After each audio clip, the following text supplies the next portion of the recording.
બળકું ફેર્યું હો ભાઈ. પણ સભ્ય ઘટના એવી બને, એનો આશ્રમ પણ આખો ખસેડી લેવામાં આવે છે. પણ આજ મૂળદાસ અને રતનની વચ્ચે બાપ દીકરીનો પ્રેમ અખંડ છે. પણ સમય જતા એમ કહેવાય કે રતનની કુખે એક દીકરીનો જન્મ થયો, એનું નામ રાધા પાડ્યું. રાધા દિવસ પછી દિવસ યુવાન મંડી થવા. પણ આજ મૂળદાસને એમ થયું કે લાઈ દ્વારકાની યાત્રા કરી આવું અને મારો શિષ્ય જામ સાહેબ છે જામનગરમાં, એને મળતો આવું.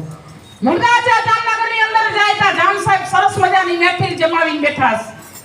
અરે જામ સાહેબને જઈને દરવાણીને કીધું કે તમારા બાપુને કયો અહીંયા અમરેલીના સંત મૂળદાસ આવ્યા છે. અને ત્યાં દરવાણી બકબક કરે છે કે અમને બધાને ખબર છે હો મૂળદાસ કેવા છે એમ. પણ સમયને અભાવે એમ કહેવાય કે બાપુને આસન આપ્યું. પણ મૂળદાસ એક પ્રશ્ન કર્યો કે બાપુ, જામ સાહેબ હામું બેઠું ઈ કોણ છે? ઈ કે બાપુ ઈ તો મારો બ્રહ્મનિષ્ઠ ગુરુ છે. અરે તમારી આવી અપકીર્તિ સાંભળીને મેં તો તમારી કંઠી તોડી નાખીશ. અને ત્યાં મૂળદાસની ચોટલી ઊભી થઈ ગઈ હો કે જગતમાં મને કોઈ નો સમજી હેગા, પણ આ લાખોનો પાલનહાર મને નો સમજી હેગો. અને મૂળદાસે કીધું કે તારા બ્રહ્મનિષ્ઠ ગુરુ છે? કે આ અમારા બ્રહ્મનિષ્ઠ ગુરુ છે. અને જોડીમાં એક મીંદડી હતી હો ભાઈ.